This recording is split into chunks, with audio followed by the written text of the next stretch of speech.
Olá, amigo vestibulando, tudo bem? Vamos conversar um pouquinho de física hoje, mais especificamente sobre a ponte de Wheatstone. A ponte de Wheatstone é um circuito que vai servir para a gente identificar o valor de uma resistência desconhecida. A gente pode usar esse circuito no lugar de um ohmímetro. Se você for numa loja de eletrônica, comprar um multímetro, um aparelho que permite que você meça tensão, meça corrente, ele também vai te permitir as medidas de resistência elétrica. Entretanto, uma forma comum de aparecer nos vestibulares é um circuito dessa forma, chamado circuito de Wheatstone. Aqui nós vamos ter um gerador alimentando um circuito com 4 resistores, ligados dessa maneira. Posteriormente a um ponto A, então a gente vai ter uma divisão, um nó, uma divisão da corrente. E aí entre os pontos C e D a gente liga um galvanômetro, um aparelho que vai identificar a passagem da corrente elétrica para nós. Depois vamos ter os resistores R2 e R4. Para que esse circuito funcione com a intenção que a gente quer, conhecer o valor de uma resistência desconhecida, a condição é que a corrente no galvanômetro seja zero. Na prática, nós conhecemos duas resistências, uma terceira resistência, ela vai ter um valor variável, mas conhecido. A gente ajusta esse valor até que a corrente seja zero. E aí a gente pode determinar o valor da resistência 4.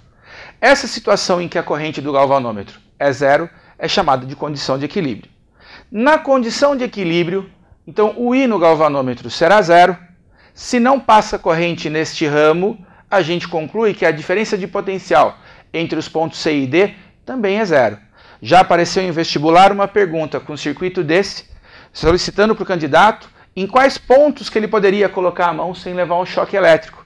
Esses pontos são o C e D, porque a diferença de potencial é zero. Se não há diferença de potencial, a gente não tem fluxo de elétron, não tem corrente.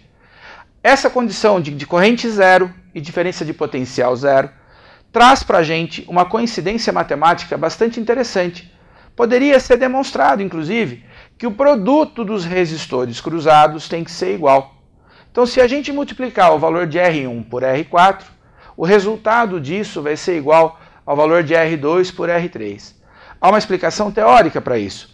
Se você tem C e D com potenciais iguais, o U do resistor 1, a DDP dele, e a DDP do resistor 3 são iguais. Da mesma forma que a DDP do resistor 2 e do resistor 4. Se a gente escrever essas expressões através da lei de Ohm e dividir um resultado pela outra, a gente cai nessa conclusão. R1 vezes R4 é igual a R2 mais R3. Essas condições, então, qualquer uma delas, automaticamente leva às outras duas. Se o produto dos resistores cruzados forem iguais, o U é zero, o I é zero. Se o U for zero, o produto dos resistores vai ser igual e a corrente também. E assim por diante, Sempre que uma dessas condições vale, todas as outras irão valer.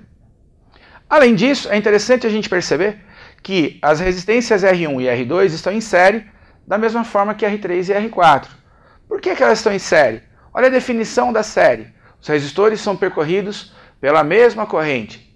Então aqui quando chega no ponto C não há divisão.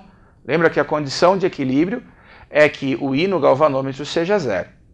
Vamos pegar um exemplo prático de aplicação disso que pode aparecer no seu exame vestibular. Temos aqui um circuito alimentado por um gerador de 18 volts com 4 resistores, dos quais 3 a gente conhece o valor, o último a gente não conhece, e vamos colocar uma situação de equilíbrio. Então, de fato, o I no galvanômetro vale 0 amperes. Se a gente quiser determinar o valor da resistência desconhecida, é só a gente aplicar essa condição. O produto de R1 por R4 tem que ser igual a R2 por R3. Os resistores cruzados têm o mesmo valor. Meu resistor 1 vale 4, suponha que a resistência 4 seja desconhecida, e isso vai ser igual a R2, que é 2, vezes o R3, que é 8. Esse 4 vou mandar dividindo. R4 vai dar 2 vezes 8, 16. Dividido por 4, a gente facilmente conclui que a resistência 4 vale 4 ohms. Poderíamos abordar outros aspectos desse circuito, como por exemplo a resistência equivalente. 4 mais 8 dá 12 no ramo de cima, com 4 aqui, E 6 no ramo de baixo.